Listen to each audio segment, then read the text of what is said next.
तुमचा हात बघून भविष्य सांगू शकतो बरं का? हो सांगा सांगा.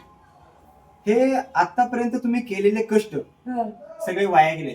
हो खरं का खोटं? हो हो खरे खरे. तुमचं नाव बहुतेक म वरनं चालू होते, बरोबर ना? बरोबर बरोबर. नाव काय म्हटलं तुमचं? मोहिनी. मोहिनी. तर तुमच्या नवऱ्यांचं नाव बहुतेक स वरनं चालू होते. सनी नाव आहे ह्या माहिती इथेच लिहिले. जाऊ दे सनिका. ओ सॉरी, जाऊ दे. बरं मी काय म्हणतोय मॅडम, आता तुम्हाला खूप भूक लागलेली दिसते. हो हो खरं का खोटं? हो खरं. अजून आम्हाला दिलेलं नाहीये, जेवण दिलेलं नाही, काही जेवण दिलेलं नाही. बरं तुम्ही इथे कुठे कामासाठी आलाय का? हो हो पथनाट्यासाठी आलो. बर. तुमच्या कामाला बरोबर यश आहे बरं का?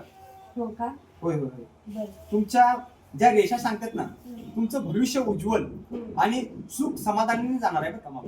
बरं. अर्ध आयुष्य गेलं, आता राहिलंच काय? जेवढं आयुष्य राहिले का नाही, एवढं काय? जेवढं आयुष्य राहिले हं. तेवढं सुख समाधान आणि भरपूर यशानं जाणार आहे बरं का तुमचं. बरं. व्हिडिओ केलायस ना, नंतर नाही गेलं तर ह्याला पकडणार.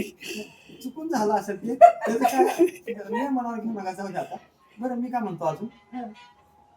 तुमच्या हातातल्या रेषा अजून काय तर सांगायला लागल्यात, पण मला वाचता येणं झाले, ये ना. कारण मी चष्मा. बाबा आता आमच्याकडे तांदूळ बिंदूळ काही नाही आहे, आम्ही दुसऱ्यांच्या रूमवर राहायला आहोत, एक पैसे पण नाही आहे. त्यामुळे तुम्ही असे करा, अभ्यासाला जावा, शाळा शिका आणि मग परत भविष्य सांगायला तर तुम्हाला आमच्या रेषा वाचता पण येतील.